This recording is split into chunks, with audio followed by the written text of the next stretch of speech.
Hello everyone, welcome back to my channel. मेरा नाम है श्रेय। बहुत दिनों बाद मुलाकात हो रही है, तो इतने दिनों बाद की मुलाकात के बाद मैं आपको एक मॉन्स्टर से आज भी मिलाऊंगा अपने साथ। कौन सा मॉन्स्टर है? ये मॉन्स्टर है। इस मॉन्स्टर का नाम है R15M मॉन्स्टर एडिशन।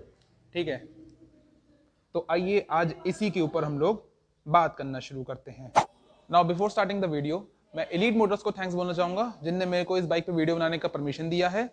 तो इनका कॉन्टैक्ट लिंक एंड इनका एड्रेस सब डिस्क्रिप्शन में है, आप वहां जाके नीचे देखिए और यहाँ पर आके जरूर विजिट करिएगा। तो चलिए बाइक के पहले एक 360 डिग्री व्यू को दिखा देता हूँ आपको। ये फ्रंट, ये लेफ्ट साइड, ये टेल सेक्शन इसका ऐसे दिखता है, ठीक है। और फिर एक ये हो गया राइट सेक्शन।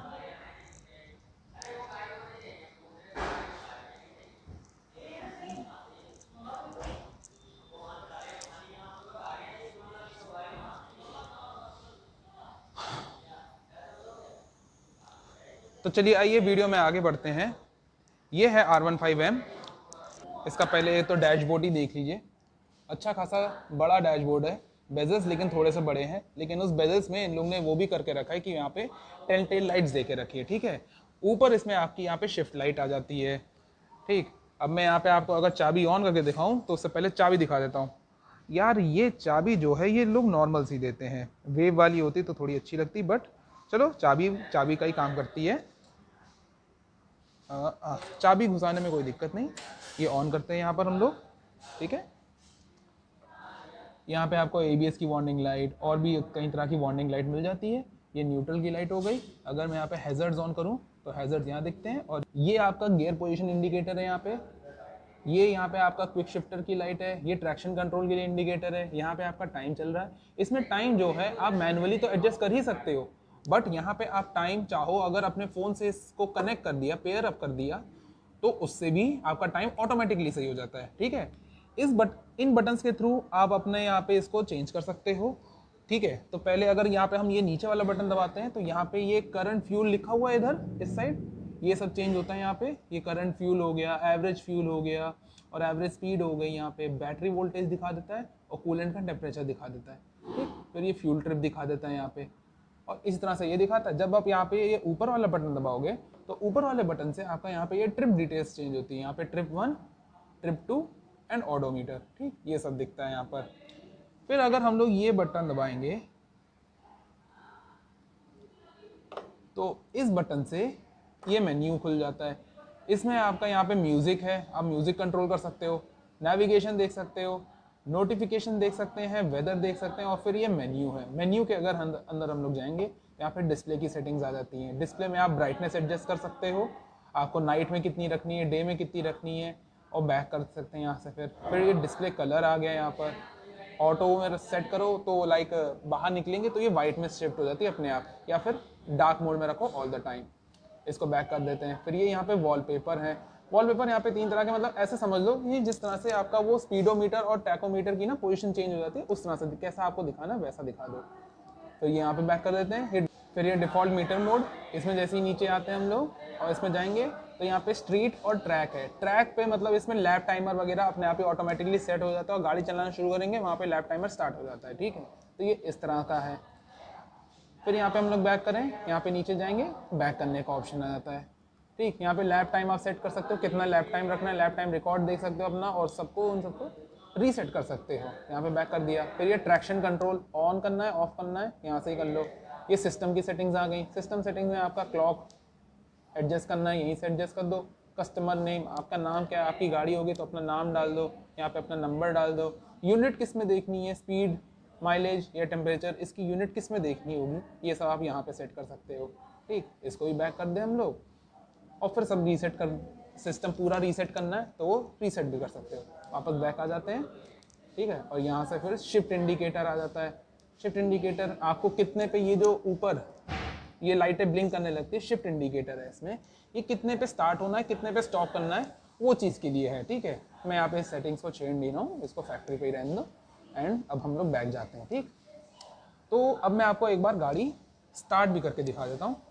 स्टार्ट करने से पहले एक बार आपको स्विच क्वालिटी भी दिखा देता हूँ। यहाँ पे ये नॉर्मल इंजन किल का स्विच आता है, ये ब्रेक कैलिपर्स भी नॉर्मल से हैं, और ये थ्रॉटल है आपका यहाँ पर, ठीक। इस साइड आपका ये हैज़र्ड ऑन करने का स्विच है, हाई बीम और इसका पास का स्विच दोनों यहीं पे है, स्क्रीन कंट्रोल करने के लिए, इंडिकेटर देने के लिए और हॉर्न का स्विच। हॉर्न सुन लेते हैं एक बार। डुअल हॉर्न सेटअप आता है तो हॉर्न काफ़ी लाउड है इसमें। अब इसको ऑन करते हैं।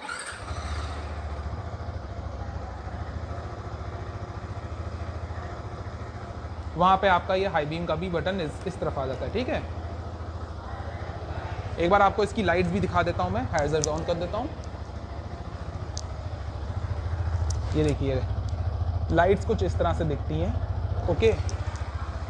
और आगे से देखा जाए तो इस तरह से दिखती है। लाइट्स दिखने में काफ़ी सुंदर हैं इसमें, ठीक है। आपको एक बार इसको रेव भी करके सुना देता हूँ।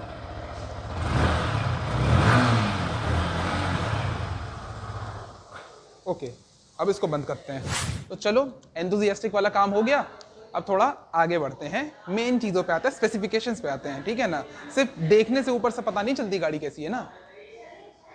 तो ये जो मॉन्स्टर एडिशन है, इस मॉन्स्टर एडिशन में आपका जो यामाहा का लोगो है ये गोल्ड कलर में है, ठीक है। इसमें आपको क्लिप ऑन हैंडल बार्स मिल जाते हैं, ये आपने देख ही लिया होगा। यहाँ पे एक विंडशील्ड है, तो ये कोई एडजस्टेबल नहीं है, लेकिन कोई काम ऐसा करना ही नहीं, क्योंकि आराम से ये हवा काट देता है, ठीक है। सीट इसमें स्प्लिट टाइप आती है और यहाँ पे मॉन्स्टर की बैजिंग है। मॉन्स्टर का बड़ा सा स्टिकर यहाँ लगा हुआ है, इधर भी लगा हुआ है, इधर ये एनियोस करके एक स्टिकर लगा हुआ है। आई डोंट नो एनियोस कौन सी ब्रांड है, मेरे को पता नहीं। यहाँ पे यामालूब लिखा हुआ है, मॉन्स्टर का स्टिकर इधर इधर और इधर, मतलब मॉन्स्टर एडिशन है तो भर भर के मॉन्स्टर के स्टिकर यहाँ पर लगा दिए हैं। चलिए अब आगे की व्हील और टायर के ऊपर बात कर लेते हैं। इसमें आता है आपका MRF का नाइलो ग्रिप ज़ैपर टायर, ठीक है।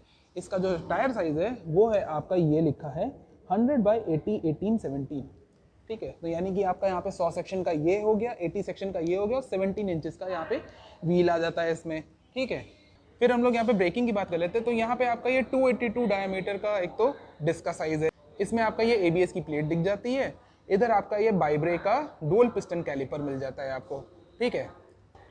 और फिर हम लोग इसके सस्पेंशन की बात करें, इसमें KYB के गोल्ड एंडोडाइज अपसाइड डाउन फोक्स आते हैं, जिसके ये इनर ट्यूब की जो डायमीटर है ये 37 mm है। तो इसका जो फ्रंट का सस्पेंशन का जो ट्रैवल है वो अच्छा है और लाइक हाई स्पीड पे ना ये गाड़ी को काफ़ी स्टेबल लगता है। इतने चंकी हैं तो इसलिए ये काफ़ी ज़्यादा स्टेबल रखते हैं गाड़ी को उस मामले में, ठीक है। अब हम लोग अगर पीछे के टायर की बात करें, ये टायर जो है ये आपका थोड़ा सा डिफरेंट है आगे के टायर से। इसमें आता है आपका MRF का रेव ZS का टायर, ठीक है। इसका जो साइज है वो है आपका 140/70 R17, ठीक है। तो मतलब ये हो गया 140 सेक्शन का ये है, 70 सेक्शन का ये है और 17 इंचेस का आगे की तरह ही 17 इंचेस का यहाँ पे व्हील आता है, ठीक है। लेकिन यहाँ पे ये रेडियल टायर है, रेडियल वाला, ठीक है।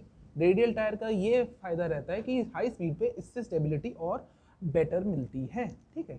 इसमें आपका जो पीछे का डिस्क ब्रेक है इसका साइज है आपका 222 mm का और इसमें भी आपको ABS की प्लेट दिख जा रही है। यस, इसमें डुअल चैनल ABS आता है।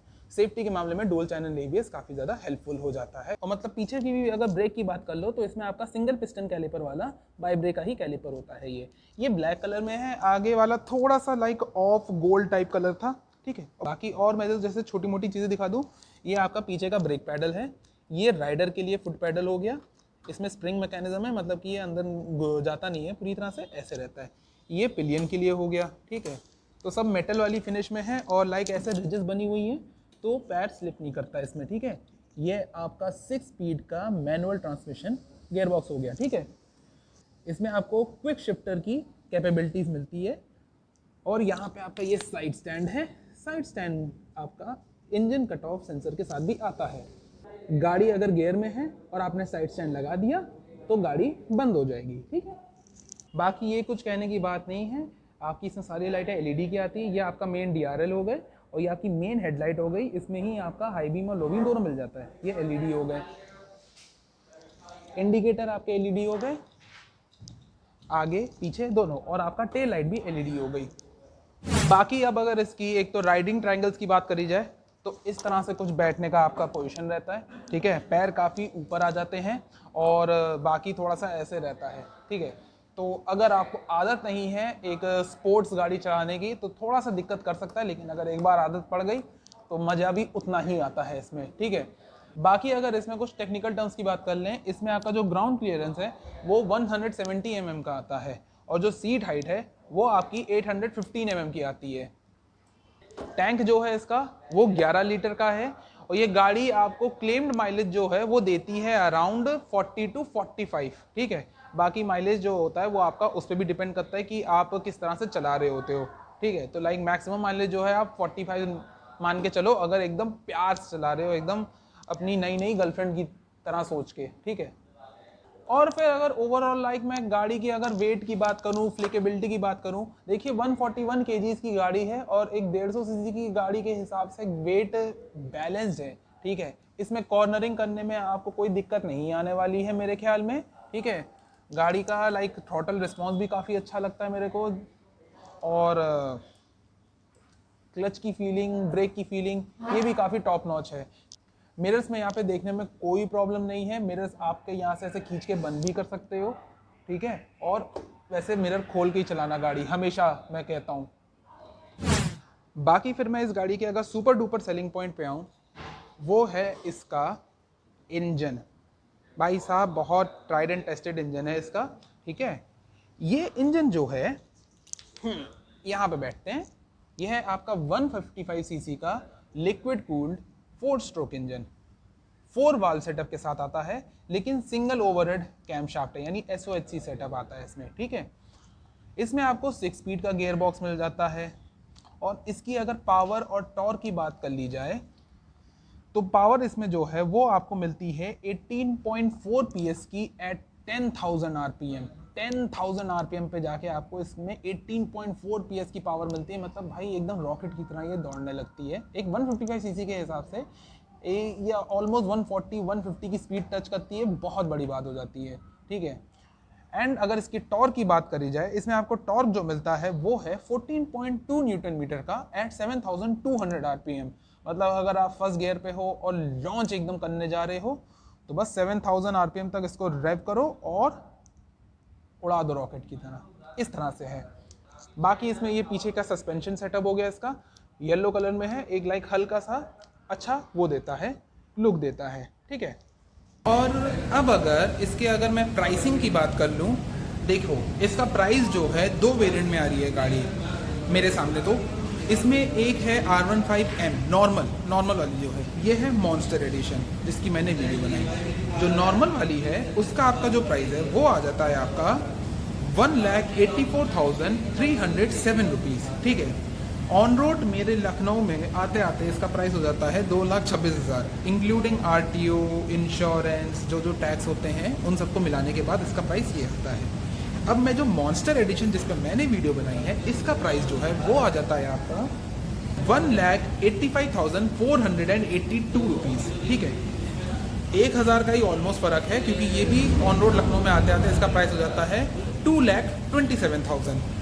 अब एक 155 सीसी की गाड़ी के हिसाब से बहुत लोग कहते हैं कि यार ये बहुत महंगी गाड़ी है, बट भाई जो आज तक इसको लेता आया है वो कभी नाराज़ नहीं हुआ है। हाँ, कुछ गलत कम्युनिटी के बीच में ये थोड़ी सी पॉपुलर भी हो गई थी, आप लोग जानते हो, C से उसका वर्ड शुरू होता है, ठीक है।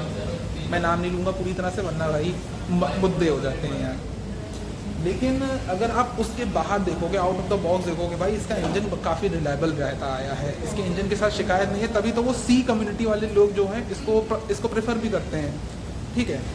तो अगर उसके बाहर देखोगे भाई ये गाड़ी बहुत अच्छी है, एक 155 सीसी की गाड़ी के हिसाब से ये स्पीड बहुत अच्छी देती है, और एट द सेम टाइम क्योंकि ये 155 सीसी की गाड़ी है तो ये माइलेज भी अच्छा देती है, जैसा मैंने बताया 40 से 45 के बीच में, ठीक है। उसका नॉर्मल माइलेज हो गया। अगर आप लाइक इससे हाईवे टूरिंग करना चाहते हो तो ये आपको 45 का माइलेज ज़रूर दे सकती है। बस कंडीशन यही है, आराम से चलाओ गाड़ी, क्यों भगानी है यार इस तरह से, ऐसे कोई C कम्युनिटी वाले लोगों की तरह, समझ रहे हो ना, तो वैसा मत करो। और कैसी लगी वीडियो आपको मेरे को ज़रूर बताइएगा कमेंट्स में, बहुत दिनों बाद मिले हैं, I am really sorry for that. मैं भी आजकल अब जॉब करने लगा था, तो जॉब करने के चक्कर में मैं नहीं बना पा रहा था वीडियोस, पर कोशिश करेंगे रोज़ करते रहें। So I hope you like this video. इस वीडियो को लाइक कर दीजिए, चैनल को नीचे सब्सक्राइब कर दीजिए, आपका भाई ऐसे वीडियोस लाता रहेगा। और हम लोग नेक्स्ट वीडियो में मिलते हैं। Bye bye.